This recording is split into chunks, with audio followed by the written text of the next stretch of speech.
And while the Spanish pushed to set up a number of missions and settlements in the area, they had difficulty convincing settlers to actually go to Texas.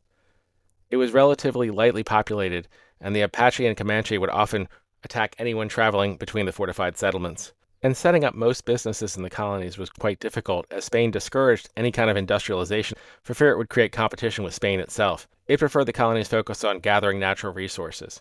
Even more restricting, the colonies were more or less only allowed to trade with Spain directly, discouraging any kind of outside investment or attempts to grow outside of Spanish capacity. Ironically, the vast surge of silver wealth in the New World also had created hyperinflation and enormous wealth disparity in Spain, with high rents and costs forcing many out of the urban areas. And even within Spain, where industrial production was not discouraged, it was simply less profitable than simply doing raw material expeditions in the New World and then selling the raw materials to others who had produced goods.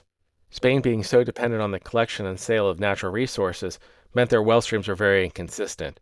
This often led Spanish rulers to overreach and have to go into debt. And while other countries like England and the Netherlands were also going into debt, they were using that debt to build infrastructure. Spain, on the other hand, tended to neglect internal infrastructure projects, not just in the New World, but in Spain itself.